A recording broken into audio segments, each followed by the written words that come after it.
ਵਾਹਿਗੁਰੂ ਜੀ ਕਾ ਖਾਲਸਾ, ਵਾਹਿਗੁਰੂ ਜੀ ਕੀ ਫਤਿਹ। ਟੀਵੀ 84 ਦੇ ਸਮੂਹ ਦਰਸ਼ਕਾਂ ਨੂੰ ਅਸੀਂ ਅੱਜ ਦੇ ਇਸ ਪ੍ਰੋਗਰਾਮ ਵਿੱਚ ਜੀ ਆਇਆਂ ਨੂੰ ਕਹਿੰਦੇ ਹਾਂ। ਅੱਜ ਦਾ ਸਾਡਾ ਇਹ ਪ੍ਰੋਗਰਾਮ ਮੀਡੀਆ ਦੀ ਅਹਿਮੀਅਤ ਦੇ ਨਾਲ ਸੰਬੰਧਿਤ ਆ ਅਤੇ ਇੱਕ ਉਸ ਮੀਡੀਆ ਅਦਾਰੇ ਦੇ ਨਾਲ ਸੰਬੰਧਿਤ ਆ ਜੋ ਪਿਛਲੇ ਲਗਭਗ 3 ਦਹਾਕਿਆਂ ਤੋਂ ਲਗਾਤਾਰ GTA ਜਿਹੜਾ ਗ੍ਰੇਟਰ ਟੋਰਾਂਟੋ ਏਰੀਆ ਆ, ਇੱਥੇ ਰੇਡੀਓ ਦੇ ਰਾਹੀਂ ਪੰਥ ਅਤੇ ਪੰਜਾਬ ਦੀ ਆਵਾਜ਼, ਸਿੱਖਾਂ ਦੀ ਆਜ਼ਾਦੀ ਦੀ ਗੱਲ, ਖਾਲਿਸਤਾਨ ਦੀ ਗੱਲ ਜਿਹੜੀ ਆ ਉਹ ਬੜੀ ਦਲੇਰੀ ਦੇ ਨਾਲ ਅਤੇ ਬਿਨਾਂ ਕਿਸੇ ਡਰ ਤੋਂ ਜਿਹੜੀ ਆ ਉਹ ਲਗਾਤਾਰ ਰੱਖ ਰਹੇ ਆ। ਅਤੇ ਮੈਂ ਗੱਲ ਕਰ ਰਿਹਾ ਰੇਡੀਓ ਅੱਜ ਦੀ ਆਵਾਜ਼ ਦੀ। ਰੇਡੀਓ ਅੱਜ ਦੀ ਆਵਾਜ਼ ਨੂੰ ਪੂਰੇ 28 ਸਾਲ ਹੋ ਗਏ ਆ ਸਥਾਪਨਾ ਨੂੰ, ਅਤੇ ਅੱਜ ਦੀ ਆਵਾਜ਼ ਰੇਡੀਓ ਨੂੰ ਚਲਾਉਣ ਵਾਲੇ ਜਿਹੜੇ ਹੋਸਟ ਨੇ ਸੁਖਦੇਵ ਸਿੰਘ ਗਿੱਲ, ਉਹ ਸਾਡੇ ਨਾਲ ਅੱਜ ਇਸ ਗੱਲਬਾਤ ਦੇ ਵਿੱਚ ਮੌਜੂਦ ਰਹਿਣਗੇ ਅਤੇ ਅਸੀਂ ਉਹਨਾਂ ਦੇ ਸਫ਼ਰ ਬਾਰੇ ਅਤੇ ਕਿਵੇਂ ਉਹਨਾਂ ਨੇ ਇੱਕ, ਅਸੀਂ ਕਹਿ ਸਕਦੇ ਹਾਂ ਕਿ ਇੱਕ ਬਿਖੜਾ ਪੈਂਡਾ ਹੁੰਦਾ ਆ ਜਦੋਂ ਸਰਕਾਰਾਂ ਜਿਹੜੀਆਂ ਨੇ ਉਹ ਤੁਹਾਡੀ ਆਵਾਜ਼ ਨੂੰ ਦਬਾਉਣ ਦੇ ਲਈ ਹਰ ਹੀਲਾ ਵਸੀਲਾ ਵਰਤਣ। ਮੀਡੀਆ ਨੂੰ ਅਸੀਂ ਜਾਣਦੇ ਹਾਂ ਕਿ ਕਿਵੇਂ ਖਰੀਦਣ ਦੀਆਂ ਵੀ ਕੋਸ਼ਿਸ਼ਾਂ ਹੁੰਦੀਆਂ ਨੇ, ਡਰਾਉਣ ਦੀਆਂ ਵੀ ਕੋਸ਼ਿਸ਼ਾਂ ਹੁੰਦੀਆਂ ਨੇ, ਪਰ ਉਸ ਦੇ ਬਾਵਜੂਦ ਅੱਜ ਦੀ ਆਵਾਜ਼ ਰਾਹੀਂ ਸੁਖਦੇਵ ਸਿੰਘ ਗਿੱਲ ਹੋਰਾਂ ਨੇ ਪੰਥ ਅਤੇ ਪੰਜਾਬ ਦੀ ਆਵਾਜ਼ ਨੂੰ GTA ਦੇ ਵਿੱਚ ਬੁਲੰਦ ਰੱਖਿਆ। ਅਤੇ TV 84 ਦੇ ਸੰਚਾਲਕ ਡਾਕਟਰ ਅਮਰਜੀਤ ਸਿੰਘ ਉਹ ਵੀ ਹਰ ਹਫ਼ਤੇ ਜਿਹੜਾ ਇੱਕ ਦਿਨ ਆ ਸ਼ਾਇਦ ਬੁੱਧਵਾਰ। ਬੁੱਧਵਾਰ ਜਿਹੜਾ ਆ ਉਹ ਇਸ ਰੇਡੀਓ ਦੇ ਉੱਤੇ ਆਉਂਦੇ ਨੇ ਲਗਾਤਾਰ, ਅਤੇ ਉਹ ਵੀ ਜਿਹੜੀ ਪੰਜਾਬ ਦੀ ਆਜ਼ਾਦੀ ਦੀ ਗੱਲ ਆ ਕਰਦੇ ਨੇ ਇਸ ਰੇਡੀਓ ਦੇ ਉੱਤੋਂ। ਤਾਂ ਅੱਜ ਸੁਖਦੇਵ ਸਿੰਘ ਗਿੱਲ ਹੋਰਾਂ ਦੇ ਨਾਲ ਅਸੀਂ ਉਹਨਾਂ ਦੇ ਸਫ਼ਰ ਬਾਰੇ ਗੱਲਬਾਤ ਕਰਾਂਗੇ ਅਤੇ ਜਿਵੇਂ ਦਾ ਮੀਡੀਆ ਨੂੰ ਚੁਣੌਤੀਆਂ ਨੇ ਉਹਦੇ ਬਾਰੇ ਵੀ ਗੱਲਬਾਤ ਕਰਾਂਗੇ। ਅਤੇ ਸਭ ਤੋਂ ਪਹਿਲਾਂ ਸੁਖਦੇਵ ਸਿੰਘ ਜੀ ਤੁਹਾਨੂੰ ਜੀ ਆਇਆਂ ਨੂੰ TV 84 ਤੇ। ਵਾਹਿਗੁਰੂ ਜੀ ਕਾ ਵਾਹਿਗੁਰੂ ਜੀ ਕਾ ਖਾਲਸਾ, ਖਾਲਸਾ, ਵਾਹਿਗੁਰੂ ਵਾਹਿਗੁਰੂ ਜੀ ਜੀ ਕੀ ਕੀ ਫਤਿਹ। ਫਤਿਹ। ਸੁਖਵਿੰਦਰ ਸਿੰਘ ਜੀ ਤੁਹਾਡਾ ਤੇ TV 84 ਦੇ ਸਾਰੇ ਦਰਸ਼ਕਾਂ ਨੂੰ ਉਹਨਾਂ ਦਾ ਧੰਨਵਾਦ ਵੀ, ਤੇ ਵਾਹਿਗੁਰੂ ਜੀ ਕਾ ਖਾਲਸਾ, ਵਾਹਿਗੁਰੂ ਜੀ ਕੀ ਫਤਿਹ। ਸੁਖਦੇਵ ਸਿੰਘ ਜੀ, ਜਿਵੇਂ ਮੈਂ ਆਪਣੀ ਭੂਮਿਕਾ 'ਚ ਵੀ ਇਹ ਗੱਲ ਦੱਸੀ ਕਿ ਹਾਂਜੀ। ਮੀਡੀਆ ਜਦੋਂ ਵੀ ਕੌਮਾਂ ਆਪਣੀ ਆਜ਼ਾਦੀ ਦੇ ਲਈ ਸੰਘਰਸ਼ ਕਰਦੀਆਂ ਨੇ, ਖਾਸ ਤੌਰ 'ਤੇ ਇੱਕ ਤਾਂ ਉਹ ਸਮਾਂ ਹੁੰਦਾ ਜਦੋਂ ਤੁਹਾਡੇ ਕੋਲ ਦੇਸ਼ ਹੈਗਾ ਆ, ਤੁਹਾਡੇ ਕੋਲ ਇੱਕ ਸਿਸਟਮ ਆ, ਤੁਸੀਂ ਰਹਿ ਰਹੇ ਹੋ, ਮੀਡੀਆ ਦਾ ਉਦੋਂ ਵੀ ਇੱਕ ਵੱਡਾ ਰੋਲ ਹੁੰਦਾ। ਪਰ ਜਿਹੜੀਆਂ ਕੌਮਾਂ ਆਜ਼ਾਦੀ ਲਈ ਸੰਘਰਸ਼ ਕਰ ਰਹੀਆਂ ਹੁੰਦੀਆਂ ਨੇ ਉਹਨਾਂ ਦੇ ਮੀਡੀਆ ਦਾ ਰੋਲ ਬਹੁਤ ਵੱਡਾ ਬਣ ਜਾਂਦਾ ਆ, ਕਿਉਂਕਿ ਐਸਟੈਬਲਿਸ਼ਡ ਪ੍ਰੋਪੇਗੰਡਾ ਜਿਹੜੀ ਧਿਰ ਦੇ ਖਿਲਾਫ ਉਹ ਸੰਘਰਸ਼ ਕਰ ਰਹੇ ਹੁੰਦੇ ਆ ਉਦੋਂ ਟੱਕਰ ਦੇਣੀ ਅਤੇ ਆਪਣੇ ਸੱਚ ਨੂੰ ਲੋਕਾਂ ਸਾਹਮਣੇ ਰੱਖਣਾ। ਫਿਰ ਅੱਜ ਦੇ ਸਮੇਂ ਜਿਵੇਂ ਦੀਆਂ ਪਾਬੰਦੀਆਂ, ਡਰਾਇਆ ਜਾਂਦਾ, ਧਮਕਾਇਆ ਜਾਂਦਾ, ਉਹ ਸਾਰਾ ਕੁਛ ਜੋ ਚੱਲਦਾ, ਤਾਂ ਇਹਦੇ ਵਿੱਚ ਤੁਹਾਡਾ ਸਫ਼ਰ ਜੋ ਰਿਹਾ 28 ਸਾਲਾਂ ਦਾ, ਉਹਦੇ 'ਤੇ ਸ਼ੁਰੂਆਤੀ ਤੌਰ 'ਤੇ ਤੁਸੀਂ ਕੀ ਕਹਿਣਾ ਚਾਹੁੰਦੇ ਹੋ? ਮਤਲਬ ਤੁਹਾਡੇ ਦਿਲ ਦੇ ਕੀ ਖਿਆਲ ਆ ਕਿ ਇਸ ਆ ਸਫ਼ਰ ਦਾ ਐਕਸਪੀਰੀਅੰਸ ਕਿਹੋ ਜਿਹਾ ਰਿਹਾ ਤੁਹਾਡਾ? ਦੇਖੋ, ਇੱਕ ਤਾਂ ਇਹ ਗੱਲ ਹੈ ਵੀ ਆਪਾਂ ਨੂੰ, ਜਿਵੇਂ ਤੁਸੀਂ ਗੱਲ ਕੀਤੀ ਆ, ਸਾਨੂੰ ਰੇਡੀਓ ਆਪਣੀ ਕੌਮ, ਆਪਣੇ ਮੁੱਦਿਆਂ ਦੀ ਗੱਲ ਕਰਨ ਵਾਸਤੇ ਜ਼ਰੂਰੀ ਹੈ, ਕਿਉਂਕਿ ਰੇਡੀਓ ਤਾਂ ਸਾਡੇ ਤਾਂ ਹੁਣ ਟੋਰਾਂਟੋ 'ਚ ਹੈ। ਕੋਈ ਸਮਾਂ ਸੀ ਗਿਣਤੀ ਦੇ ਸੀ, ਹਾਂਜੀ, ਹੁਣ 10 ਰੇਡੀਓ ਸਟੇਸ਼ਨ ਚੱਲਦੇ ਨੇ। ਉਹਨਾਂ ਵਿੱਚ ਸਾਡਾ ਵੀ ਇੱਕ ਜਿਹੜਾ ਪ੍ਰੋਗਰਾਮ ਹੈ 6 ਤੋਂ 7 ਵਜੇ ਸੋਮਵਾਰ ਤੋਂ ਲੈ ਕੇ ਸ਼ੁੱਕਰਵਾਰ ਤੱਕ ਸੁਣਦੇ ਨੇ 1300 AM 'ਤੇ, ਜਿੱਥੇ ਡਾਕਟਰ ਅਮਰਜੀਤ ਸਿੰਘ ਬੁੱਧਵਾਰ ਵਾਲੇ ਦਿਨ ਵਿਸ਼ੇਸ਼ ਤੌਰ 'ਤੇ ਆਉਂਦੇ ਨੇ, ਹਾਂਜੀ। ਸੋ ਇਹ ਪ੍ਰੋਗਰਾਮ ਨੂੰ ਸ਼ੁਰੂ ਕਰਨ ਦਾ ਮਕਸਦ ਸੀ ਵੀ ਸਾਡੀ ਗੱਲ ਵੀ ਸੁਣੀ ਜਾਏ, ਹਾਂਜੀ। ਅਸੀਂ ਵੀ ਆਪਣੀ ਗੱਲ ਜੋ ਅਸੀਂ ਚਾਹੁੰਦੇ ਹਾਂ ਉਹ ਕਰ ਸਕੀਏ। ਫਰੀਡਮ ਅਤੇ ਜਸਟਿਸ, ਆਜ਼ਾਦੀ ਦੀ ਗੱਲ, ਆਪਣੇ ਮੁੱਦੇ ਦੀ ਗੱਲ, ਆਪਣੇ ਨੈਰੇਟਿਵ ਦੀ ਗੱਲ, ਹਾਂਜੀ। ਸੋ ਇਹ ਸ਼ੁਰੂਆਤ ਕਰਨਾ ਸਾਡਾ ਮਿਸ਼ਨ ਵੀ ਆ, ਅਤੇ ਇਹਦੇ 'ਤੇ ਪੈਸੇ ਵੀ ਲੱਗਦੇ ਅਫਕੋਰਸ, ਹਾਂਜੀ। ਸੋ ਹਰ ਤਰ੍ਹਾਂ ਦੀਆਂ ਚੁਣੌਤੀਆਂ ਨੇ। ਚੁਣੌਤੀਆਂ ਤਾਂ ਦੇਖੋ, ਤੁਸੀਂ ਕੋਈ ਵੀ ਕੰਮ ਕਰਦੇ ਆ, ਤੁਸੀਂ ਕੋਈ ਆਪਣਾ ਕਾਰੋਬਾਰ ਕਰਦੇ ਆ, ਤੁਸੀਂ ਆਪਣਾ ਕੋਈ ਜੋਬ ਕਰਦੇ ਆ, ਤੁਸੀਂ ਘਰਾਂ ਦੇ ਕੰਮ ਕਰਦੇ, ਉਹਦੇ ਲਈ ਵੀ ਚੁਣੌਤੀਆਂ ਨੇ। ਪਰ ਜਦੋਂ ਤੁਸੀਂ ਕੌਮ ਦੀ ਗੱਲ ਕਰਨੀ ਆ, ਪੰਥ ਦੀ ਗੱਲ ਕਰਨੀ ਆ, ਫਿਰ ਤੁਹਾਨੂੰ ਐਕਸਟਰਾ ਚੁਣੌਤੀਆਂ 'ਚ ਲੰਘਣਾ ਪੈਂਦਾ। ਉਹ ਤਦੇ ਸੰਭਵ ਹੁੰਦਾ, ਗੁਰੂ ਦੀ ਮਿਹਰ ਹੁੰਦੀ ਆ ਤੁਹਾਡੇ 'ਤੇ, ਤੁਹਾਡੇ ਜਿਹੜੇ ਸ਼ੁਭ ਚਿੰਤਕ ਨੇ, ਜਿਸ ਕਾਜ ਲਈ ਤੁਸੀਂ ਤੁਰੇ ਹੋ, ਉਹਦੇ ਲਈ ਕਮਿਟਮੈਂਟ ਦਾ ਹੋਣਾ ਵੀ ਜ਼ਰੂਰੀ ਆ, ਕਿਉਂਕਿ ਬਿਨਾਂ ਕਮਿਟਮੈਂਟ ਵੀ ਕੰਮ ਨਹੀਂ ਚੱਲਦੇ, ਹਾਂਜੀ। ਸੁਖਦੇਵ ਸਿੰਘ ਜੀ, ਇਹ ਕਿੱਦਾਂ ਵਿਚਾਰ ਆਇਆ ਤੁਹਾਡੇ ਮਨ 'ਚ? ਕਦੋਂ ਸ਼ੁਰੂ ਕੀਤਾ ਉਹ ਵੀ ਹਾਂ, ਜ਼ਰੂਰ ਸਾਡੇ ਵਿਚਾਰ ਦਰਸ਼ਕਾਂ ਨੂੰ ਦੱਸਿਓ। ਮੇਰੇ ਖਿਆਲ 'ਚ ਡਾਕਟਰ ਸਾਹਿਬ ਵੀ ਇੱਥੇ ਆਏ ਹੋਏ ਸੀ, 30 ਕੁ ਸਾਲ ਪਹਿਲਾਂ ਦੀ ਗੱਲ ਹੈ ਜੀ। ਮੈਂ ਇੱਕ TV ਸ਼ੋਅ ਦੇਖ ਰਿਹਾ ਸੀ ਜਿਹੜਾ ਕਿ ਸਾਡੇ ਇੱਥੇ CBC 'ਤੇ ਚੱਲਦਾ ਸੀ, ਅਤੇ ਉੱਤੇ ਜਦੋਂ 50th ਐਨੀਵਰਸਰੀ ਸੀਗੀ ਟੈਲੀਵਿਜ਼ਨ ਹੋਸ਼ 'ਚ ਆਉਂਦਾ, ਹਾਂਜੀ, ਉਹ ਉੱਥੇ ਦਿਖਾਇਆ ਜਾ ਰਿਹਾ ਸੀ ਵੀ ਇੱਕ ਟੈਲੀਵਿਜ਼ਨ ਆ ਰਿਹਾ ਔਨ 에ਅਰ, ਉਹ 'ਤੇ $10 ਮਿਲੀਅਨ US ਖਰਚ ਹੁੰਦਾ, ਉਹਨੂੰ ਕੋਈ ਨਹੀਂ ਦੇਖਦਾ, ਹਾਂਜੀ। ਉਹ ਸੀਗਾ ਕਿਊਬਾ ਵਾਸਤੇ। ਸੋ ਕਿਊਬਾ, ਵੱਖ-ਵੱਖ ਦੇਸ਼ਾਂ ਦੇ ਵਿੱਚ ਜਿਹੜੇ ਚੈਨਲ ਨੇ, ਟੈਲੀਵਿਜ਼ਨ ਨੇ, ਉਹ ਬਲੌਕ ਕਰ ਦਿੱਤੇ ਜਾਂਦੇ ਨੇ। ਤੇ ਮੈਂ ਕਿਹਾ ਜੇ ਆਪਾਂ ਕਰਾਂਗੇ ਤਾਂ ਆਪਾਂ ਨੂੰ ਕੋਈ ਨਾ ਕੋਈ ਸੁਣੇਗਾ ਹੀ, ਹਾਂਜੀ, ਕੋਈ ਨਾ ਕੋਈ। ਚਲੋ ਆਪਾਂ ਦੇਖਣ ਦੀ ਗੱਲ ਤਾਂ ਨਹੀਂ ਕਰਦੇ। ਇਹ ਵੀ ਇੱਕ ਵਿਚਾਰ ਸੀ। ਦੂਜੇ ਪਾਸੇ ਜਿਹੜਾ ਆਮ ਮੀਡੀਆ ਸੀ ਉਹ ਘੱਟ ਗੱਲ ਕਰਦੇ ਸੀ, ਹਾਂਜੀ। ਤੇ ਡਾਕਟਰ ਸਾਹਿਬ ਵੀ ਚੜ੍ਹਦੀ ਕਲਾ ਅਖਬਾਰ 'ਚ ਲਿਖਦੇ ਹੁੰਦੇ ਸੀ, ਹਾਂਜੀ, ਤੇ ਇੱਥੇ ਵੀ ਆਉਂਦੇ ਹੁੰਦੇ ਸੀ। ਤੇ ਬਾਕੀ ਆਪਣੇ ਪੱਖ ਤੇ ਹੱਕ ਦੀ ਗੱਲ ਕਰਨ ਵਾਲਾ ਮੀਡੀਆ ਅੱਜ ਵੀ ਘੱਟ ਆ, ਪਹਿਲਾਂ ਵੀ ਘੱਟ ਸੀ, ਹਾਂਜੀ। ਮਤਲਬ ਉਦੋਂ ਤਾਂ ਬਿਲਕੁਲ ਹੀ ਉਦੋਂ ਬਹੁਤ ਘੱਟ ਉਦੋਂ ਸੀ। ਬਹੁਤ ਘੱਟ ਸੀ। ਤੇ ਅਣਖੀਲਾ ਪੰਜਾਬ ਟੈਲੀਵਿਜ਼ਨ ਤੇ ਅਣਖੀਲਾ ਪੰਜਾਬ ਰੇਡੀਓ ਸਰਦਾਰ ਸੁਖਵਿੰਦਰ ਸਿੰਘ ਹੰਸਰਾ ਇਸੇ ਸਟੇਸ਼ਨ ਤੇ ਕਰਿਆ ਕਰਦੇ ਸੀ, ਹਾਂਜੀ। ਉਹ ਆਪਾਂ ਉਹਨਾਂ ਨੂੰ, ਆਪਾਂ ਸਾਥੀ ਸੀ, ਚਲੋ ਆਪਾਂ ਪੰਥਕ ਸੋਚ ਵੀ ਆ, ਖਾਲਿਸਤਾਨੀ ਐਕਟਿਵਿਸਟ ਵੀ ਹੈਗੇ ਆ ਆਪਾਂ, ਹਾਂਜੀ। ਸੋ ਹਰ ਬੰਦਾ ਹੀ ਯੋਗਦਾਨ ਪਾ ਸਕਦਾ। ਮੈਂ ਵੀ ਸੋਚਿਆ ਵੀ ਆਪਾਂ ਵੀ ਯੋਗਦਾਨ ਪਾ ਸਕਦੇ ਆ। ਚਲੋ 1 ਘੰਟਾ ਸੀ, ਥੋੜ੍ਹਾ ਸੀ, ਜਿੰਨਾ ਵੀ ਆਪਾਂ ਆਪਣੀ ਵਿੱਤ ਮੁਤਾਬਕ ਕਰ ਸਕਦੇ ਆਪਾਂ ਨੂੰ ਕਰਨਾ ਚਾਹੀਦਾ, ਹਾਂਜੀ। ਫਿਰ ਉਹਨਾਂ ਨੇ ਕਿਹਾ ਵੀ ਉਹਨਾਂ ਕੋਲ 1 ਘੰਟਾ ਅਵੇਲੇਬਲ ਹੈਗਾ ਜੇ ਕਿਸੇ ਨੇ ਰੇਡੀਓ ਕਰਨਾ। ਮੈਂ ਵੀ ਕਾਲ ਕੀਤੀ, ਹਾਂਜੀ, ਉਹਨਾਂ ਨੂੰ। ਉਹ ਕਹਿੰਦੇ ਠੀਕ ਆ ਆਪਾਂ ਸ਼ੁਰੂ ਕਰ ਲੈਂਦੇ ਹਾਂ, ਹਾਂਜੀ। ਫਿਰ ਉਦੋਂ ਤੋਂ ਆਪਾਂ ਸ਼ੁਰੂ ਕੀਤਾ। ਉਸ ਦਿਨ ਬੁੱਧਵਾਰ ਸੀ। ਸਮਹਾਓ ਜਦੋਂ ਬੁੱਧਵਾਰ ਪਿਛਲਾ ਹਫ਼ਤਾ ਲੰਘ ਕੇ ਗਿਆ, 25 ਸਤੰਬਰ, ਜਿਸ ਦਿਨ ਡਾਕਟਰ ਸਾਹਿਬ ਨਾਲ ਗੱਲਬਾਤ ਹੁੰਦੀ ਸੀ, ਉਸ ਦਿਨ ਵੀ ਬੁੱਧਵਾਰ ਸੀ। ਉਸ ਦਿਨ ਆਪਾਂ ਨੂੰ ਐਗਜ਼ੈਕਟਲੀ 28 ਸਾਲ ਹੋ ਗਏ, ਹਾਂਜੀ। ਸੋ ਉਸ ਦਿਨ ਤੋਂ ਲੈ ਕੇ ਅੱਜ ਤੱਕ ਕੋਸ਼ਿਸ਼ ਰਹੀ ਹੈ ਕਿ ਅਸੀਂ ਪੰਥਕ ਮੁੱਦਿਆਂ ਦੀ ਗੱਲਬਾਤ ਕਰ ਸਕੀਏ, ਆਪਣੇ ਇਸ਼ੂ ਦੀ ਗੱਲਬਾਤ ਕਰ ਸਕੀਏ। ਸੋ ਇਹ ਇੱਕ ਖਿਆਲ ਵੀ ਆ, ਤੇ ਇੱਕ ਮਿਸ਼ਨ ਵੀ ਆ, ਤੇ ਇੱਕ ਬਿਜ਼ਨਸ ਵੀ ਕਹਿ ਸਕਦੇ ਆਪਾਂ, ਹਾਂਜੀ। ਇਹ ਤਾਂ ਹੈ ਨਹੀਂ ਵੀ ਕੋਈ ਕੰਮ ਪੈਸੇ ਤੋਂ ਬਿਨਾਂ ਨਹੀਂ ਚੱਲਦਾ ਇੱਥੇ, ਹਾਂਜੀ। ਸੋ ਸਾਡੇ ਲਈ ਇੱਕ ਗੱਲ ਮੈਂ ਜ਼ਰੂਰ ਕਹਿਣਾ ਚਾਹੁੰਦਾ ਕਿ ਕਈ ਵਾਰੀ ਚੈਲੰਜ ਵੀ ਹੁੰਦਾ, ਹਾਂਜੀ। ਆਪਾਂ ਕਹਿੰਦੇ ਜੀ ਇਹ ਥੋੜ੍ਹੇ ਬੰਦੇ ਗੱਲ ਕਰਦੇ ਨੇ, ਬਹੁਤੇ ਬੰਦੇ ਗੱਲ ਕਰਦੇ। ਮੈਂ ਕਿਹਾ ਵੀ ਜੇ ਆਪਾਂ ਇੱਕ ਰੇਡੀਓ, ਇੱਕ ਟੀਵੀ, ਇੱਕ ਅਖਬਾਰ ਇਹਨਾਂ ਦੇਸ਼ਾਂ ਵਿੱਚ ਨਹੀਂ ਚਲਾ ਸਕਦੇ, ਤਾਂ ਆਪਾਂ ਗੱਲ ਤਾਂ ਖਾਲਸਾ ਬਣਾਉਣ ਦੀ ਕਰਦੇ ਹਾਂ। ਸੋ ਆਪਾਂ ਇਸ ਚੈਲੰਜ ਨੂੰ ਸੀਰੀਅਸ ਲਿਆ। ਗੁਰੂ ਦੀ ਕਿਰਪਾ ਦੇ ਨਾਲ ਸਾਡੇ ਸਰੋਤਿਆਂ ਦੇ ਸਹਿਯੋਗ ਦੇ ਸਦਕਾ ਐਤਕੀਂ ਅਸੀਂ 28 ਸਾਲ ਪੂਰੇ ਕੀਤੇ ਸੀ, ਹਾਂਜੀ। ਸੋ ਜਿੰਨਾ ਕੁ ਸਾਡਾ ਵਿੱਤ ਆ, ਅਸੀਂ ਉਸ ਮੁਤਾਬਕ ਗੱਲਬਾਤ ਕਰ ਰਹੇ ਹਾਂ। ਸੋ ਵੱਖ-ਵੱਖ ਸ਼ਖਸੀਅਤਾਂ ਇਸ ਰੇਡੀਓ 'ਤੇ ਬੋਲਦੀਆਂ ਵੀ ਰਹੀਆਂ ਨੇ। ਪੰਜਾਬ ਤੋਂ ਵੀ ਆਪਾਂ ਗੱਲਬਾਤ ਕਰਦੇ ਰਹੇ ਹਾਂ। ਤੇ ਹੁਣ ਜਿਵੇਂ ਆਪਾਂ ਗੱਲ ਕੀਤੀ, ਡਾਕਟਰ ਅਮਰਜੀਤ ਸਿੰਘ ਬੁੱਧਵਾਰ ਵਾਲੇ ਦਿਨ ਆਉਂਦੇ ਨੇ। ਉਹ ਸੇਮ ਗੱਲਾਂ ਹੀ ਆਪਣੀ ਜਿਹੜੀਆਂ ਟੀਵੀ 84 'ਤੇ ਉਹੀ ਇੱਥੇ ਹੁੰਦੀਆਂ ਹੈਗੀਆਂ ਨੇ, ਇਹ ਲਗਾਤਾਰ ਹੋ ਰਹੀਆਂ ਹੈਗੀਆਂ ਨੇ। ਸੋ ਉਦੋਂ ਚੜ੍ਹਦੀ ਕਲਾ ਅਖਬਾਰ ਛਪਦਾ ਹੁੰਦਾ ਸੀ, ਤੇ ਹੁਣ ਕੋਵਿਡ-19 ਤੋਂ ਬਾਅਦ ਉਹਨਾਂ ਨੇ ਸ਼ਾਇਦ ਬੰਦ ਕਰਤਾ, ਹਾਂਜੀ। ਸੋ ਬੁੱਧਵਾਰ ਵਾਲੇ ਦਿਨ ਮੇਰੇ ਖਿਆਲ 'ਚ ਵੀਰਵਾਰ ਨੂੰ ਆਉਂਦਾ ਸੀ, ਤੇ ਬੁੱਧਵਾਰ ਡਾਕਟਰ ਅਮਰਜੀਤ ਸਿੰਘ 2 ਆਰਟੀਕਲ ਲਿਖਦੇ ਹੁੰਦੇ ਸੀ, ਖਾਲਿਸਤਾਨ ਕਾਲਿੰਗ, ਹਾਂਜੀ। ਤੇ 2, ਇੱਕ ਐਡੀਟੋਰੀਅਲ ਸੀ, ਇੱਕ ਪੰਜਾਬੀ ਤੇ ਇੰਗਲਿਸ਼ 'ਚ ਖਾਲਿਸਤਾਨ ਕਾਲਿੰਗ ਸੀ। ਉਸ ਦੋਨੋਂ ਤਿੰਨੇ ਆਪਾਂ ਡਿਸਕਸ ਕਰਦੇ ਹੁੰਦੇ ਸੀ, ਹਾਂਜੀ। ਸੋ ਫਿਰ ਉਹ ਪੂਰੀ ਆਵਾਜ਼ ਉੱਥੇ ਬੁਲੰਦ ਹੁੰਦੀ ਸੀ। ਸੋ ਇਸ ਤਰ੍ਹਾਂ ਬਾਕੀ ਦਿਨਾਂ ਵਿੱਚ ਹੁਣ ਰੀਸੈਂਟਲੀ ਸਰਦਾਰ ਭੁਪਿੰਦਰ ਸਿੰਘ ਢਿੱਲੋਂ ਆਪਣੇ ਨਾਂ ਆਉਂਦੇ ਨੇ, ਹਾਂਜੀ। ਕੁਲਜਿੰਦਰ ਸਿੰਘ ਟੀਵੀ 16 ਤੋਂ, ਚਰਨਜੀਤ ਸਿੰਘ, ਤੁਸੀਂ ਵੀ ਕਿਤੇ ਕਿਤੇ ਜ਼ਰੂਰ ਆਇਆ ਕਰੋ, ਹਾਂਜੀ। ਸੋ ਇਹ ਇੱਕ ਸਿਲਸਿਲਾ ਹੈ ਆਪਣਾ। ਮਤਲਬ ਜਦੋਂ 1995 ਦੀ ਤੁਸੀਂ ਗੱਲ ਕਰ ਰਹੇ ਹੋ, ਨਹੀਂ, ਜਦੋਂ 1996। 96 'ਚ, ਹਾਂ। ਤੇ ਇਹ ਉਹ ਸਮਾਂ ਸੀ ਵੀ ਜਦੋਂ ਪੰਜਾਬ ਦੇ ਵਿੱਚ ਜਿਹੜੀ ਮੂਵਮੈਂਟ ਸੀ, ਹੂੰ, ਹੂੰ। ਉਹ ਬੇਅੰਤ ਸਿੰਘ ਦਾ ਜਿਹੜਾ ਉਦੋਂ ਇਨਸੀਡੈਂਟ ਹੋਇਆ, ਜਦੋਂ ਹਾਂ, ਉਹਦਾ ਸੋਧਾ ਲੱਗਿਆ, ਤੇ ਖਾਲੜਾ ਤਾਂ ਉਹ ਸਾਹਿਬ ਤੋਂ ਵੀ ਇੱਥੇ ਬਾਅਦ ਸੀ, ਨਾਲ ਮਤਲਬ ਕਿਉਂਕਿ ਵੱਡੇ ਪੱਧਰ ਤੇ ਜਿਹੜੀ ਸਿੱਖ ਖਰੋੜ ਦਾ ਜੀ। ਉਹ ਜਿਹੜੀ ਲੀਡਰਸ਼ਿਪ ਸੀ ਉਹ ਸਟੇਟ ਨੇ ਐਲੀਮੀਨੇਟ ਵੀ ਕੀਤੀ। ਹਾਂ, ਹਾਂ, ਤਾਂ ਇੱਕ ਤਰ੍ਹਾਂ ਸੰਘਰਸ਼ ਦੇ ਵਿੱਚ ਸਟੇਟ ਜਿਹੜੀ ਆ ਉਹ ਆਪਣਾ ਦਾਅਵਾ ਪਾਉਣ ਤੇ ਪੰਜਾਬ 'ਚ ਕਾਮਯਾਬ ਹੋਈ ਸੀ। ਹਾਂ। ਪਰ ਉਸ ਸਮੇਂ ਤੋਂ ਬਾਅਦ ਜਿਹੜਾ ਡਾਇਸਪੋਰਾ ਦੇ ਵਿੱਚ ਤੁਸੀਂ ਜਿਹੜੀ ਖਾਲਿਸਤਾਨ ਦੀ ਗੱਲ ਆ, ਉਹਨੂੰ ਮੀਡੀਆ ਦੇ ਰਾਹੀਂ, ਚਾਹੇ ਤੁਸੀਂ ਡਾਕਟਰ ਸਾਹਿਬ ਦੀ ਗੱਲ ਕਰ ਰਹੇ ਹੋ, ਉਹਨਾਂ ਦੇ ਐਡੀਟੋਰੀਅਲ ਚੜ੍ਹਦੀ ਕਲਾ 'ਚ ਲੱਗਦੇ ਸੀ, ਜਾਂ ਵੱਖ-ਵੱਖ ਹੋਰ ਵਸੀਲਿਆਂ ਦੇ ਰਾਹੀਂ ਜਿਹੜੀ ਇਹ ਗੱਲਬਾਤ ਆ ਤੁਸੀਂ ਉਹਨੂੰ ਮਘਾਈ ਰੱਖਿਆ। ਹਾਂਜੀ, ਤੇ ਅੱਜ ਹਾਂਜੀ। ਅਸੀਂ ਇਹ ਦੇਖ ਰਹੇ ਹਾਂ ਵੀ ਜਿੱਥੇ ਅੱਜ ਮੂਵਮੈਂਟ ਡਾਇਸਪੋਰਾ ਦੇ ਵਿੱਚ ਪਹੁੰਚੀ ਆ, ਤਾਂ ਉਹਦੇ 'ਚ ਫਿਰ ਤੁਹਾਡੇ ਇਹਨਾਂ ਅਦਾਰਿਆਂ ਦਾ, ਤੁਹਾਡੇ ਇਹਨਾਂ ਯਤਨਾਂ ਦਾ ਮਤਲਬ ਤੁਸੀਂ ਕਿੰਨਾ ਕੁ ਵੱਡਾ ਰੋਲ ਸਮਝਦੇ ਹੋ? ਕਿਉਂਕਿ ਤੁਸੀਂ ਉਹਨੂੰ ਐਕਸਪੀਰੀਅੰਸ ਕੀਤਾ ਵੀ ਹਾਂ, ਉਦੋਂ ਮੈਂ ਤੋਂ ਲੈ ਕੇ ਹੁਣ ਤੱਕ ਦਾ ਜਿਹੜਾ ਉਹ ਵੀ ਸਫ਼ਰ ਆ। ਹੁਣ ਜਿਵੇਂ ਤੁਸੀਂ ਪੁੱਛਿਆ ਵੀ ਉਦੋਂ ਜਿਹੜੀ, ਕਿਉਂਕਿ 93 ਦੇ ਵਿੱਚ ਤਕਰੀਬਨ ਆਪਣੀ ਜਿਹੜੀ ਖਾਲਿਸਤਾਨ ਦਾ ਜਿਹੜਾ ਹਥਿਆਰਬੰਦ ਸੰਘਰਸ਼ ਸੀ ਉਹ ਡਾਊਨ ਹੋ ਚੁੱਕਾ ਸੀ। ਜਦੋਂ ਆਪਾਂ 96 ਸ਼ੁਰੂ ਕੀਤਾ, 2-4 ਬੰਦੇ ਮੈਨੂੰ ਕਹਿੰਦੇ ਵੀ ਹੁਣ ਤਾਂ ਖਾਲਿਸਤਾਨ ਦੀ ਗੱਲ ਖਤਮ ਹੋ ਗਈ, ਤੂੰ ਖਾਲਿਸਤਾਨ ਦਾ ਰੇਡੀਓ ਸ਼ੁਰੂ ਕਰ ਲਿਆ, ਮੈਨੂੰ ਕਹਿੰਦੇ ਹਨ। ਮੈਂ ਕਿਹਾ ਵੀ ਇੱਦਾਂ ਨਹੀਂ ਗੱਲ ਖਤਮ ਹੁੰਦੀ, ਹੈ ਨਾ। ਇਹ ਤਾਂ ਜਿਹੜਾ ਨਿਸ਼ਾਨਾ ਇੱਕ ਵਾਰੀ ਮਿਥ ਲਿਆ ਜਾਂਦਾ, ਉਹਦੀ ਨਿਸ਼ਾਨੀ ਦੀ ਪੂਰਤੀ ਲਈ ਕੰਮ ਕੀਤਾ ਜਾਂਦਾ।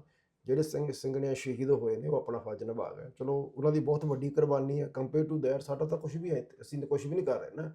ਜੇ ਤੁਸੀਂ ਬਾਹਰ ਬਹਿ ਕੇ ਵੀ ਆਜ਼ਾਦੀ ਦੀ ਗੱਲ ਨਹੀਂ ਕਰ ਸਕਦੇ, ਤੁਸੀਂ ਕਿੱਥੋਂ ਕਰੋਗੇ? ਇਹ ਇਸ਼ੂ ਆ ਜਾਂਦਾ ਹੈ ਨਾ। ਫਿਰ ਉੱਥੇ ਘਟਦਾ ਗਿਆ ਕੰਮ, ਬਾਹਰ ਵੀ ਹੌਲੀ ਕੰਮ ਘਟਦਾ ਗਿਆ, ਹਾਂਜੀ। ਪਰ ਅਸੀਂ ਗੁਰੂ ਦੀ ਮਿਹਰ ਦੇ ਨਾਲ ਇਸ ਨੂੰ ਨਿਰੰਤਰ ਜਾਰੀ ਰੱਖਿਆ।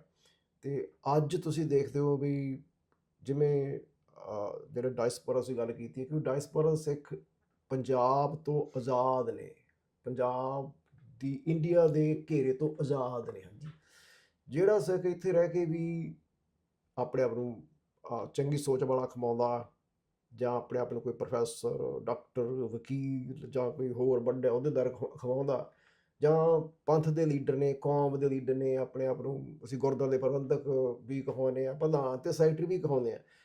ਤੁਹਾਡੀ ਜ਼ਿੰਮੇਵਾਰੀਆਂ ਨੇ। ਹਾਂਜੀ, ਹਰ ਇੱਕ ਸਿੱਖ ਆਪੋ ਆਪਣੀ ਜ਼ਿੰਮੇਵਾਰੀ ਨਿਭਾਵੇ। ਚਲੋ ਸਾਡੀ ਤਾਂ ਛੋਟੀ ਜਿਹੀ ਜ਼ਿੰਮੇਵਾਰੀ ਹੈਗੀ ਹੈ, ਜਾਂ ਅਸੀਂ ਇੱਕ ਜਿੰਨਾ ਕੁ ਤੁਹਾਡੇ ਕੋਲ ਹੈਗਾ ਅਸੀਂ ਉਨਾ ਹੀ ਕਰ ਸਕਦੇ ਹਾਂ ਨਾ। ਹੁਣ ਚਾਹੁੰਦੇ ਤਾਂ ਆਪਾਂ CNN ਤਾਂ ਬਣ ਨਹੀਂ ਸਕਦੇ, ਜਾਂ ਆਪਾਂ ਇੱਥੇ ਦੀ CBC ਨਹੀਂ ਬਣ ਸਕਦੇ। ਹਾਂਜੀ, ਉਹਨਾਂ ਦੇ ਵੱਡੇ ਵੱਡੇ ਸੋਰਸਿਸ ਨੇ। ਸੋ ਜਿੰਨਾ ਤੁਸੀਂ ਕਰ ਸਕਦੇ ਉਨਾ ਕਰੋ, ਬਾਕੀ ਗੁਰੂ ਮਹਾਰਾਜ ਨੇ ਬਖਸ਼ਿਸ਼ ਕਰਨੀ ਹੁੰਦੀ ਆ, ਇਸ ਤਰ੍ਹਾਂ ਵੀ ਹੈਗੀ। ਹਾਂਜੀ। ਸੁਖਦੇਵ ਸਿੰਘ ਜੀ, ਇਹ ਵੀ ਦੇਖਿਆ ਵੀ ਜਿੱਦਾਂ ਹੰਸਰਾਜ ਸਾਹਿਬ ਦੀ ਤੁਸੀਂ ਗੱਲ ਕੀਤੀ, ਮਤਲਬ ਉਹਨਾਂ ਦਾ ਇੱਕ ਵੱਡਾ ਰੋਲ ਰਿਹਾ ਕੈਨੇਡਾ ਦੇ ਵਿੱਚ ਮੀਡੀਆ, ਜਿਹੜਾ ਸਿੱਖ ਮੀਡੀਆ ਆ, ਸਿੱਖ ਆਵਾਜ਼ ਆ ਉਹਨੂੰ ਚੁੱਕਣ 'ਚ। ਆਮ ਤੌਰ 'ਤੇ ਅੱਜ ਦੇ ਅਸੀਂ ਸਮੇਂ 'ਚ ਦੇਖਦੇ ਹਾਂ ਵੀ ਜਿਹੜੇ ਸਾਡੇ ਨੌਜਵਾਨ ਜਦੋਂ ਇੱਕ ਸੇਮ ਫੀਲਡ 'ਚ ਆਉਂਦੇ ਆ, ਉਹਨਾਂ ਦੇ ਵਿੱਚ ਕੰਪੀਟੀਸ਼ਨ ਆਪਸ 'ਚ ਸ਼ੁਰੂ ਹੋ ਜਾਂਦਾ ਇੱਕ ਦੂਜੇ ਦੇ। ਇਹ ਜਥੇਬੰਦੀਆਂ 'ਚ ਵੀ ਹੁੰਦਾ।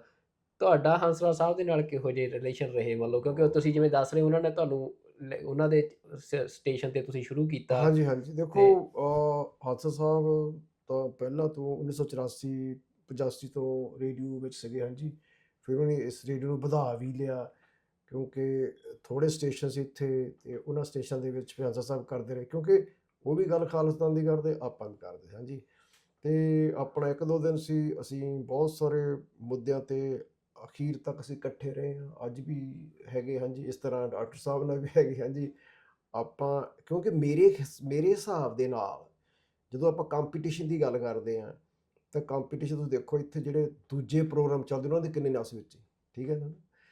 ਪਰ ਜਦੋਂ ਅਸੀਂ ਜੇ ਤੁਸੀਂ ਕੋਈ ਚੀਜ਼ ਜਿਹੜੀ ਜਿਹੜੀ ਚੀਜ਼ ਸਹੀ ਆ, ਤੁਸੀਂ ਮਾਰਕੀਟ 'ਚ ਲੈ ਕੇ ਜਾਣੀ ਹੈ ਨਾ, ਜੇ ਖਾਲਿਸਤਾਨ ਇੰਨਾ ਸਹੀ ਆ, ਪੰਜਾਬ ਦੀ ਆਜ਼ਾਦੀ ਦਾ ਮੁੱਦਾ ਇੰਨਾ ਸਹੀ ਆ, ਉਹ ਵੱਖਰੀ ਗੱਲ ਹੈ ਕਿ ਲੋਕ ਉਹਨੂੰ ਘੱਟ ਸੁਣਦੇ ਹੋਣਗੇ, ਵੱਧ ਸੁਣਦੇ ਹੋਣਗੇ, ਇੰਨਾ ਸਹੀ ਆ ਕਿ ਘਰ ਘਰ ਜਾਣਾ ਚਾਹੀਦਾ। ਸੋ ਘਰ ਘਰ ਦੀ ਅਣਖੀਲਾ ਪੰਜਾਬ ਟੈਲੀਵਿਜ਼ਨ 'ਤੇ ਹਰ ਵੀਕਐਂਡ 'ਤੇ ਆਉਂਦਾ ਹੁੰਦਾ ਸੀ। ਸੁਖਵਿੰਦਰ ਸਿੰਘ ਹੱਸਰਾਣਾ ਉਹਨਾਂ ਦਾ ਖਾਲਸਾ ਜਿੰਦਾਬਾਦ ਦਾ ਨਾਅਰਾ ਲੱਗਦਾ ਸੀ। ਹਾਂਜੀ, ਜਿਵੇਂ ਕੱਲ੍ਹ ਆਪਣੇ ਮਨਿੰਦਰ ਸਿੰਘ ਨੇ ਦੱਸਿਆ, ਹੋਰ ਵੀ ਬਹੁਤ ਸਾਰੇ ਸੀ ਨਾ। ਸੋ ਹਰ ਇੱਕ ਚੀਜ਼ ਦੀ ਆਪੋ ਆਪਣੀ ਅਹਿਮੀਅਤ ਹੈ। ਟੈਲੀਵਿਜ਼ਨ ਦੀ, ਅਖਬਾਰਾਂ ਦਾ ਯੁੱਗ ਵੀ ਸੀਗਾ। ਹਾਂਜੀ, ਇੱਥੇ ਪੰਜਾਬੀ ਪ੍ਰੈਸ ਕਲੱਬ ਵੀ ਹੁੰਦਾ ਸੀ, ਉੱਥੇ ਉਹਦੇ ਵਿੱਚ ਹਾਦਸਾ ਸਾਹਿਬ ਨੇ ਬਹੁਤ ਵੱਡਾ ਰੋਲ ਅਦਾ ਕੀਤਾ। ਕਬੱਡੀ ਫੈਡਰੇਸ਼ਨ, ਹਾਂਜੀ, ਕਬੱਡੀ ਦੀ ਆਪਾਂ ਗੱਲ ਕਰ ਲਓ, ਖੇਡਾਂ ਦੀ ਗੱਲ ਕਰ ਲਓ। ਸੋ ਹਰ ਗੁਰਦੁਆਰੇ 'ਚ ਵੀ ਗੱਲ ਹੋਣੀ ਚਾਹੀਦੀ ਆ। ਸੋ ਇੱਕ ਇੱਕ ਇੱਕ ਮਕਸਦ ਆਪਣਾ ਇਹ ਵੀ ਸੀ, ਜੇ ਆਪਾਂ ਗੁਰਦੁਆਰਿਆਂ 'ਚ ਖਾਲਸਾ ਦੀ ਗੱਲ ਕਰਦੇ ਹਾਂ, ਤਾਂ ਬਾਹਰ ਮੀਡੀਆ 'ਚ ਵੀ ਹੋਣੀ ਚਾਹੀਦੀ ਹੈ, ਘਰ 'ਚ ਵੀ ਹੋਣੀ ਚਾਹੀਦੀ ਹੈ, ਬਾਹਰ ਵੀ ਹੋਣੀ ਚਾਹੀਦੀ ਹੈ। ਸੋ ਇਸ ਕਰਕੇ ਉਹ ਤੁਸੀਂ ਕਾਮਯਾਬ ਰਹੇ ਹੋ ਉਹ ਕਰਨ ਅਸੀਂ 'ਚ। ਉਹਦੇ ਵਿੱਚ ਕਾਮਯਾਬ ਰਹੇ ਹਾਂ।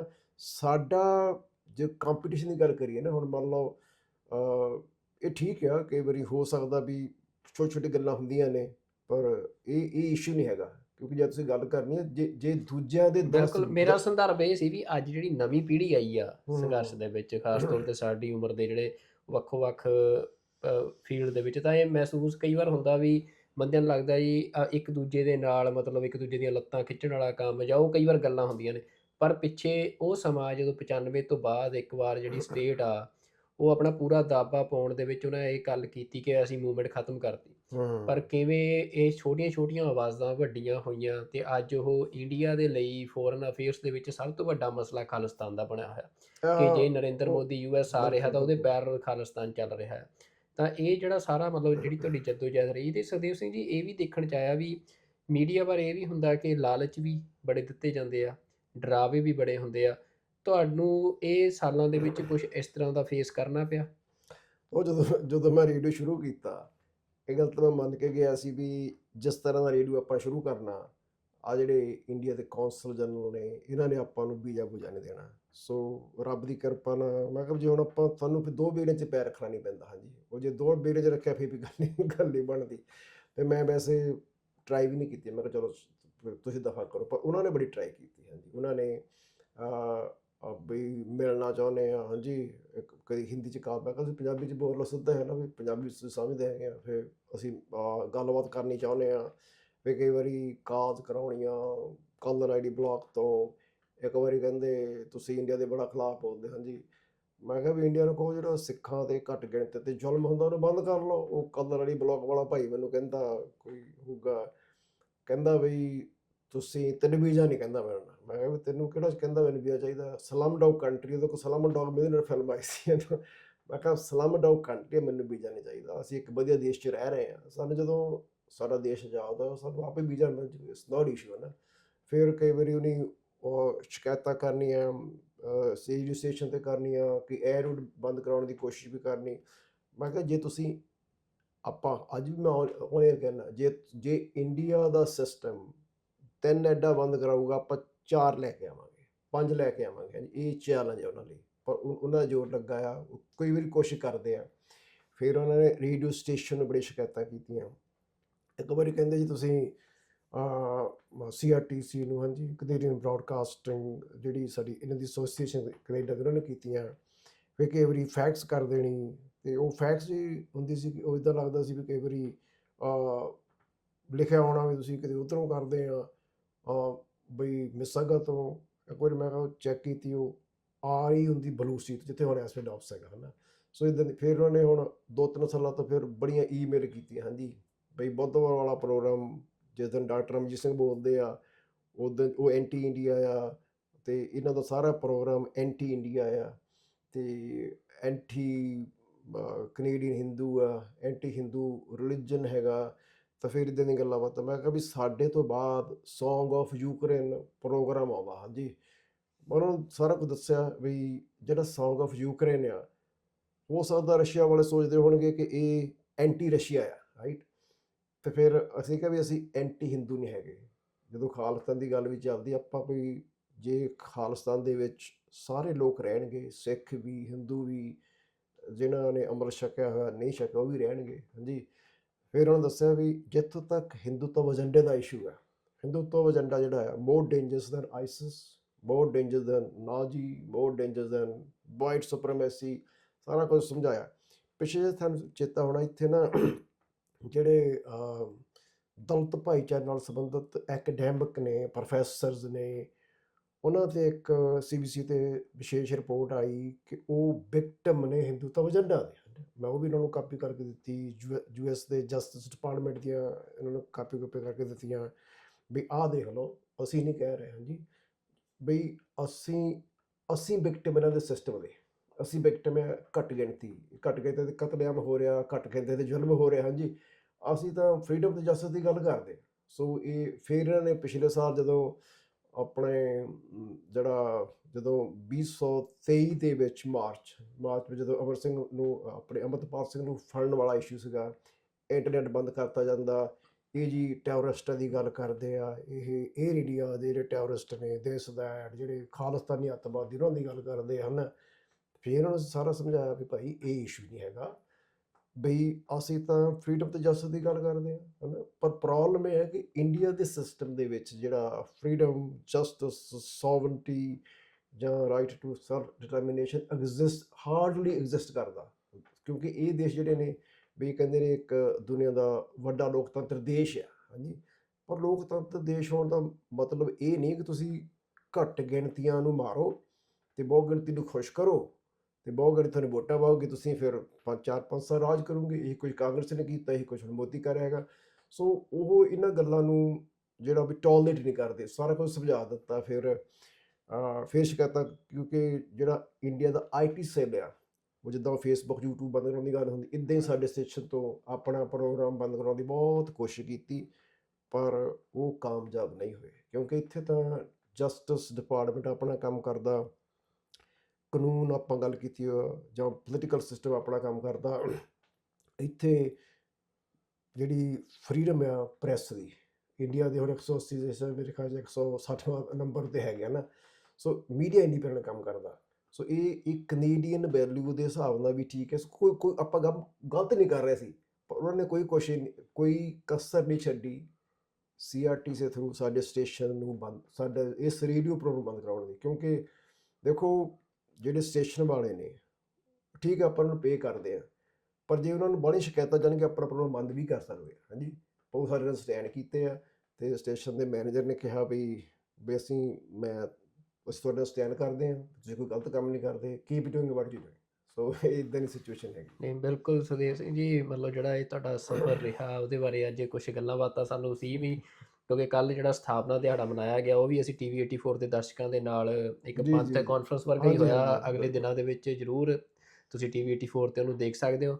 ਤੇ ਅੱਜ ਫਿਰ ਮੈਨੂੰ ਇਹ ਸੀ ਕਿ ਜਿਹੜਾ ਤੁਹਾਡਾ ਇਹ ਮੀਡੀਆ ਦਾ ਸਫ਼ਰ ਆ, ਕਿਉਂਕਿ ਇੱਕ ਮੀਡੀਆ ਸਫ਼ਰ ਦੇਖੋ ਇਹ ਆ ਵੀ ਮੈਂ ਇੱਕ ਵਾਰੀ ਫੇਰ ਦੱਸਾਂ ਕਿ ਸਾਨੂੰ, ਜੇ ਤੁਸੀਂ ਮੀਡੀਆ ਵਿੱਚ ਹੋ, ਮੀਡੀਆ ਵਿੱਚ ਘੱਟੋ ਘੱਟ ਜੇ ਆਪਾਂ ਕਿਸੇ ਕੰਮ ਲਈ 10% ਜਾਂ ਆਪਾਂ ਦਸਾਂਝ ਵੀ ਕੱਢਦੇ ਆ, ਨੋ ਮੈਟਰ ਤੁਹਾਡਾ ਕਿਹੜਾ ਮੀਡੀਆ ਆ, ਹਾਂਜੀ, ਤੁਸੀਂ ਉਹ 'ਤੇ ਪੰਥ ਦੀ ਕੌਮ ਦੀ ਗੱਲ ਕਰੋ, ਕਰਨੀ ਚਾਹੀਦੀ ਆ, ਕਰਨੀ ਬਣਦੀ ਆ।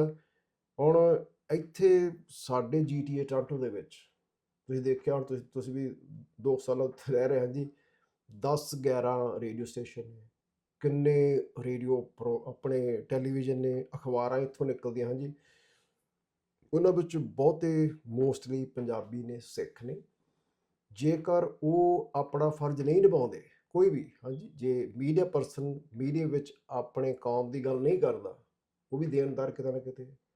ਜੇ ਕੋਈ ਸਾਡੇ ਪੋਲੀਟੀਕਲ ਬੰਦੇ ਕੌਮ ਦੀ ਗੱਲ ਨਹੀਂ ਕਰਦੇ, ਉਹ ਵੀ ਦੇਣਦਾਰ ਨੇ, ਲੀਡਰ, ਹਾਂਜੀ। ਜੇ ਆਪਣੇ ਆਪ ਨੂੰ ਕੋਈ ਆਪਣੇ ਆਪ ਨੂੰ ਕੋਈ ਸਕਾਲਰ, ਵਿਦਵਾਨ, ਹਿਸਟੋਰੀਅਨ ਅਖਵਾਉਂਦਾ, ਹਾਂਜੀ, ਉਹ ਵੀ ਦੇਣਦਾਰ ਨੇ, ਕਿਉਂਕਿ ਅਸੀਂ ਉਹ ਜਿਹੜੀ 18ਵੀਂ ਸਦੀ 'ਚ ਆ ਹੋਇਆ ਸੀਗਾ, ਹਾਂਜੀ, ਅੰਗਰੇਜ਼ਾਂ ਨੇ ਬੜੇ ਜ਼ੁਲਮ ਕੀਤੇ। ਫਿਰ ਆਪਾਂ ਕਹਿ ਦਿੰਦੇ ਹਾਂ ਕਿ ਜੇ ਮੁਗਲਾਂ ਨੇ ਬੜੇ ਜ਼ੁਲਮ ਕੀਤੇ, ਪਰ ਜਿਹੜੇ ਜ਼ੁਲਮ ਅੱਜ ਦੇ ਹਾਕਮ ਨੇ ਕੀਤੇ, ਇਹਨਾਂ ਬਾਰੇ ਕਿਹਨੇ ਬੋਲਣਾ, ਕਿਉਂਕਿ ਮੀਡੀਆ ਦਾ ਵੀ ਫਰਜ਼ ਬਣ ਜਾਂਦਾ।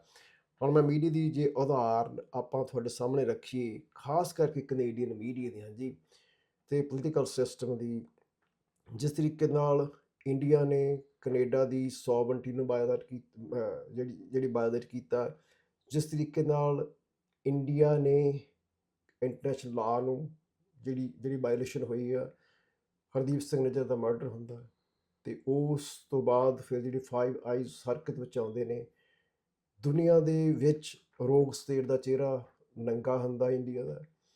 ਪ੍ਰਾਈਮ ਮਿਨਿਸਟਰ ਨੇ 18 ਸਤੰਬਰ ਵਾਲੇ ਦਿਨ, ਜਿਸ ਦਿਨ ਇਹ ਅਨਾਉਂਸ ਕੀਤਾ ਕਿ ਇੰਡੀਆ ਦੀ ਇੰਟੈਲੀਜੈਂਸ ਸਿਸਟਮ ਦਾ ਇਹਨਾਂ ਦੇ ਵਿੱਚ ਹੱਥ ਹੈਗਾ, ਉਸ ਦਿਨ ਤੁਸੀਂ ਜਿਹੜਾ ਬਿਲਕੁਲ ਦੁਨੀਆ ਭਰ ਵਿੱਚ ਖਾਲਿਸਤਾਨ ਦਾ ਜਿਹੜਾ ਨੈਰੇਟਿਵ ਸੀ ਉਹ ਚੇਂਜ ਹੋ ਗਿਆ। ਉਹ ਚੇਂਜ ਕਿਉਂਕਿ ਇੱਕ ਪੋਲੀਟੀਕਲ ਸਿਸਟਮ, ਇੱਕ ਦਿਨ ਦੇ ਪ੍ਰਾਈਮ ਮਿਨਿਸਟਰ ਨੇ ਗੱਲ ਕਹੀ, ਪਾਰਲੀਮੈਂਟ ਦੇ ਵਿੱਚ ਗੱਲ ਕਹੀ, 5 ਆਈਜ਼ ਨੂੰ ਚੈਲੰਜ ਕੀਤਾ, ਜਿਹੜਾ ਕੈਨੇਡਾ, ਅਮਰੀਕਾ ਤੇ ਬਾਕੀ ਹੋਰ ਦੇਸ਼ਾਂ ਦੀਆਂ ਜਿਹੜੀਆਂ ਸਿਸਟਮ ਨੂੰ, ਹਾਂਜੀ, ਤੇ ਉਹਦੇ ਨਾਲ ਫਿਰ ਜਿਹੜੀ ਮੀਡੀਆ ਨੇ ਜਿਹੜਾ ਨੈਰੇਟਿਵ ਨਹੀਂ ਸਿਰਜਿਆ, ਜਿਹੜੀ ਸੱਚ ਖਬਰਾਂ ਅੱਗੇ ਲਿਆਂਦੀਆਂ, ਉਹ ਜਿਹੜਾ ਸਿੱਖਾਂ ਦੇ ਅੱਤਵਾਦ ਦਾ ਲੱਗਾ, ਸਿੱਖ ਤਾਂ ਅੱਤਵਾਦੀ ਆ, ਕਿਉਂਕਿ ਇੰਡੀਆ ਦਾ ਸਿਸਟਮ ਨੂੰ ਇਸ ਤਰ੍ਹਾਂ ਲੱਗਦਾ ਕਿ ਜਿਹੜੀ ਫਰੀਡਮ ਆ ਜਾਂ ਫਿਰ ਜਿਹੜਾ ਫਰੀਡਮ ਫਾਈਟਰ ਆ, ਤੇ ਇੱਕ ਜਿਹੜਾ ਬੰਦਾ ਅੱਤਵਾਦੀ ਆ, ਉਹਦੇ ਵਿੱਚ ਉਹਨਾਂ ਨੂੰ ਫਰਕ ਨਜ਼ਰ ਨਹੀਂ ਆਉਂਦਾ, ਹਾਂਜੀ। ਸੋ ਇਸ ਕਰਕੇ ਇਹਨਾਂ ਨੂੰ ਘੱਟੋ ਘੱਟ ਫਰਕ ਨਜ਼ਰ ਆਉਂਦਾ। ਸੋ ਇਹ ਵੀ ਇੱਕ ਮੀਡੀਆ ਦੀ ਗੱਲਬਾਤ ਸੀ। ਦੁਨੀਆ ਦੇ ਭਰ ਦੀਆਂ ਵੱਡੀਆਂ ਅਖਬਾਰਾਂ ਨੇ ਆਪਣੀ ਜਿਹੜੀ ਕਵਰੇਜ ਕੀਤੀ ਆ, ਤੇ ਅਫਸੋਸ ਇਸ ਗੱਲ ਦਾ ਕਿ ਜਿਹੜਾ ਆਪਣਾ ਦੇਸੀ ਮੀਡੀਆ ਆ, ਉਹ ਵੀ ਕਹਿੰਦਾ ਰਿਹਾ ਟੁੱਡੋ ਕੋਈ ਸਬੂਤ ਘੱਟ ਨੇ, ਹਾਂਜੀ। ਜੇ ਜਿਹੜਾ ਵੀਜ਼ਾ ਬੰਦ ਕੀਤਾ PM ਮੋਦੀ ਨੇ, ਜਿਹੜਾ ਕੈਨੇਡੀਅਨ ਸਿਟੀਜ਼ਨ ਸੀ ਇੰਡੀਆ ਜਾਣ ਵਾਸਤੇ, ਤੇ ਮੀਡੀਆ ਵਿੱਚ ਇਹ ਰੌਲਾ ਪੈਂਦਾ ਰਿਹਾ ਜੀ ਇਹ ਕਸੂਰ PM ਟਰੂਡੋ ਦਾ ਹੈ। ਸੋ ਇਹ ਮੀਡੀਆ ਦਾ ਪੱਖ ਸੀ, ਇਹ ਇਸ ਤਰ੍ਹਾਂ ਦਾ ਪੱਖ ਨਹੀਂ ਹੋਣਾ ਚਾਹੀਦਾ। ਮੀਡੀਆ ਘੱਟੋ ਘੱਟ ਜਿਹੜੀ ਗੱਲ ਸ਼ੋਰ ਆ, ਜਿਹੜੀ ਗੱਲ ਸਹੀ ਆ, ਉਹ ਤਾਂ ਕਰੇ ਨਾ। ਜੇ ਆਪਾਂ ਕੈਨੇਡਾ 'ਚ ਰਹਿ ਰਹੇ ਹਾਂ, ਕੈਨੇਡਾ ਦਾ ਮੀਡੀਆ ਉਹ ਪੰਜਾਬੀ 'ਚ ਆ, ਜਾਂ ਉਹ ਇੰਗਲਿਸ਼ ਵਿੱਚ ਹੈਗਾ, ਜਾਂ ਉਹ ਫ੍ਰੈਂਚ ਹੋਰ ਵੀ ਬੋਲੇ 'ਚ ਹੋਊਗਾ, ਉਹ ਆਪਣਾ ਫਰਜ਼ ਨਿਭਾਉਣ ਤੋਂ ਬੜੇ ਦੂਰ ਨੇ। ਬਿਲਕੁਲ ਇਹ ਵੀ ਗੱਲ ਨਹੀਂ, ਦੇਖੋ, ਹਾਂਜੀ। ਤੁਸੀਂ ਸੁਖਦੇਵ ਸਿੰਘ ਜੀ ਜਿਹੜੀ ਗੱਲਬਾਤ ਕੀਤੀ ਹੈ ਕਿ ਜਿਹੜਾ ਆਪਣਾ ਮੀਡੀਆ ਆ, ਖਾਸ ਤੌਰ 'ਤੇ ਪੰਜਾਬ ਦਾ ਪੰਜਾਬੀ ਮੀਡੀਆ ਜਿਹੜਾ ਕੈਨੇਡਾ 'ਚ ਬੈਠਾ ਆ, ਉਹ ਇਹ ਵੀ ਦੇਖਣ 'ਚ ਆਇਆ ਇਸ ਵਾਰ ਕਿ ਜਦੋਂ ਪ੍ਰਾਈਮ ਮਿਨਿਸਟਰ ਜਸਟਿਨ ਟਰੂਡੋ ਨੇ ਜਿਹੜਾ ਇੰਡੀਆ ਨੇ ਅਟੈਕ ਕੀਤਾ ਸਿੱਖਾਂ ਦੇ ਉੱਤੇ ਅਤੇ ਕੈਨੇਡਾ ਦੀ ਸੋਵਰੈਨਿਟੀ 'ਤੇ, ਜਦੋਂ ਉਹਦਾ ਖੁਲਾਸਾ ਕੀਤਾ ਸਾਰੀ ਦੁਨੀਆ ਦੇ ਵਿੱਚ, ਤੇ ਉਦੋਂ ਜਿਹੜਾ ਪੰਜਾਬੀ ਮੀਡੀਆ ਸੀ ਉਹਨਾਂ ਨੇ ਕਿਤੇ ਨਾ ਕਿਤੇ ਜਿਹੜਾ ਇੰਡੀਆ ਦਾ ਨੈਰੇਟਿਵ ਆ ਉਹਨੂੰ ਪੁਸ਼ ਕਰਨ ਦੀ ਕੋਸ਼ਿਸ਼ ਕੀਤੀ। ਤੇ ਉਹ ਇੱਕ ਬੜੀ ਦੁੱਖ ਵਾਲੀ ਗੱਲ ਸੀ, ਕਿਉਂਕਿ ਜਿਹੜਾ ਸਾਰਾ ਇਹ ਪੰਜਾਬੀ ਮੀਡੀਆ ਆ ਉਹ ਬਹੁਤਾਤ ਜਿਹੜਾ ਸਿੱਖਾਂ ਦੇ ਦਸਵੰਧ ਆ ਜਾਂ ਸਿੱਖਾਂ ਦਾ ਪੈਸਾ ਆ ਜਾਂ ਸਿੱਖ ਬਿਜ਼ਨਸਿਸ ਦੀਆਂ ਐਡਸ ਨੇ ਉਹਦੇ 'ਤੇ ਹੀ ਰਨ ਹੁੰਦਾ ਆ ਜਾਂ ਉਹਨਾਂ ਤੋਂ ਹੀ ਇਹ ਚੱਲਦਾ ਆ। ਤਾਂ ਸਿੱਖ ਜਿਹੜੀ ਕਮਿਊਨਿਟੀ ਆ ਉਹਨੂੰ ਇਸ ਗੱਲ ਦਾ ਜ਼ਰੂਰ ਖਿਆਲ ਰੱਖਣਾ ਚਾਹੀਦਾ ਆ ਕਿ ਕਿਹੜਾ ਮੀਡੀਆ ਜਿਹੜਾ ਆ ਉਹ ਇਕੱਲੀ ਇਹ ਨਹੀਂ ਕਿ ਸਿੱਖਾਂ ਦੀ ਗੱਲ, ਪਰ ਜਿਹੜੀ ਆ ਇਸ ਸਮੇਂ ਸਿੱਖ ਸਟਰਗਲ ਦੀ ਗੱਲ ਆ ਉਹ ਇੱਕ ਸੱਚ ਆ। ਸਿੱਖ ਜਿਹੜੇ ਆ ਉਹਨਾਂ ਦੇ ਉੱਤੇ ਜੋ ਜ਼ੁਲਮ ਹੋਇਆ ਇੰਡੀਅਨ ਐਸਟੈਬਲਿਸ਼ਮੈਂਟ ਵੱਲੋਂ ਇੱਕ ਸੱਚ ਆ। ਤੇ ਸਿੱਖ ਕਮਿਊਨਿਟੀ ਨੂੰ ਇਸ ਗੱਲ ਦਾ ਖਿਆਲ ਰੱਖਣਾ ਚਾਹੀਦਾ ਕਿ ਉਹ ਉਸੇ ਮੀਡੀਆ ਨੂੰ ਜਿਹੜਾ ਹੈ ਸਪੋਰਟ ਕਰਨ, ਉਸੇ ਮੀਡੀਆ ਨੂੰ ਪ੍ਰਮੋਟ ਕਰਨ ਜਿਹੜਾ ਮੀਡੀਆ ਸੱਚ ਦੀ ਗੱਲ ਕਰ ਰਿਹਾ, ਜਾਂ ਫਿਰ ਜਿਹੜੀ ਕਮਿਊਨਿਟੀ ਦੀ ਗੱਲ ਆ ਉਹ ਸਹੀ ਤਰੀਕੇ ਦੇ ਨਾਲ ਕਰ ਰਿਹਾ, ਨਾ ਕਿ ਉਸ ਮੀਡੀਆ ਨੂੰ ਜਿਹੜਾ ਕਿ ਜਿਹੜਾ ਦੁਸ਼ਮਣ ਆ ਜਾਂ ਜਿਹੜਾ ਅਟੈਕਰ ਆ ਉਹਦੇ ਪੱਖ ਦੇ ਵਿੱਚ ਭੁਗਤ ਰਿਹਾ। ਅਤੇ ਰੇਡੀਓ ਅੱਜ ਦੀ ਆਵਾਜ਼, ਜਿਵੇਂ ਕਿ ਅਸੀਂ ਤੁਹਾਨੂੰ ਦੱਸਿਆ ਕਿ ਤੁਸੀਂ ਸੋਮਵਾਰ ਤੋਂ ਸ਼ੁੱਕਰਵਾਰ 6 ਵਜੇ ਤੋਂ 7 ਵਜੇ ਤੱਕ ਹਾਂਜੀ ਹਾਂਜੀ ਚੈਨਲ CJMR CJMR 1320M ਤੋਂ ਆਪਣਾ ਰੇਡੀਓ ਪ੍ਰੋਗਰਾਮ ਆ ਰਿਹਾ, ਤੁਸੀਂ ਤੇ ਐਪ ਡਾਊਨਲੋਡ ਕਰਕੇ ਵੀ ਸੁਣ ਸਕਦੇ ਹੋ। ਬਿਲਕੁਲ ਜੀ, TV 84 ਦੇ ਜਿੰਨੇ ਵੀ ਦਰਸ਼ਕ ਨੇ ਉਹਨਾਂ ਦਾ ਵੀ ਧੰਨਵਾਦ, ਡਾਕਟਰ ਸਾਹਿਬ ਦਾ ਵੀ, ਤੁਹਾਡਾ ਵੀ, ਤੇ ਸਰਦਾਰ ਗੁਰਦੇਵ ਸਿੰਘ ਵੀ ਕੱਲ੍ਹ ਆਏ ਸੀ ਅੱਜ ਜੀ। ਸੋ ਕਿਉਂਕਿ ਇੱਕ ਆਪਾਂ ਸਾਰੇ ਇਕੱਠੇ ਕੰਮ ਕਰਦੇ ਹਾਂ, ਇਹਦੇ ਵਿੱਚ ਕੋਈ ਕੋਈ ਦੋ ਰਾਵਾ ਨਹੀਂ। ਸਾਨੂੰ ਆਪਣੇ ਮੀਡੀਆ ਨੂੰ ਸਟਰੋਂਗ ਕਰਨਾ ਚਾਹੀਦਾ, ਸੋ ਸਾਨੂੰ ਆਪਣੀ ਆਵਾਜ਼ ਬੁਲੰਦ ਕਰਦੇ ਰਹਿਣਾ ਚਾਹੀਦਾ। ਤੁਹਾਡਾ ਵੀ ਧੰਨਵਾਦ ਜੀ। ਓਕੇ, ਫਤਿਹ ਬਹੁਤ ਸਾਂਝੀ ਕਰੀਏ ਧੰਨਵਾਦ ਜੀ ਜੀ। ਫਿਰ। ਹਾਂਜੀ, ਹੁਣ ਬਹੁਤ ਧੰਨਵਾਦ ਸਾਰੇ ਦਰਸ਼ਕਾਂ ਦਾ ਜੀ। ਅਤੇ ਆਸ ਕਰਦੇ ਹਾਂ ਕਿ ਤੁਸੀਂ ਇਸ ਰੇਡੀਓ ਨਾਲ ਵੀ ਜੁੜੋਗੇ ਅਤੇ TV 84 ਨੂੰ ਵੀ ਜਿਹੜੀ ਤੁਹਾਡੀ ਸਪੋਰਟ ਆ ਤੁਸੀਂ ਇਸੇ ਤਰ੍ਹਾਂ ਦਿੰਦੇ ਰਹੋਗੇ। ਜੀ ਜੀ ਜੀ। ਅਤੇ ਬਹੁਤ ਧੰਨਵਾਦ ਜੀ ਸੁਖਦੇਵ ਸਿੰਘ ਜੀ। ਵਾਹਿਗੁਰੂ ਜੀ ਕਾ ਵਾਹਿਗੁਰੂ ਜੀ ਕਾ ਖਾਲਸਾ, ਖਾਲਸਾ, ਵਾਹਿਗੁਰੂ ਵਾਹਿਗੁਰੂ ਜੀ ਜੀ ਕੀ ਕੀ ਫਤਿਹ। ਫਤਿਹ ਜੀ।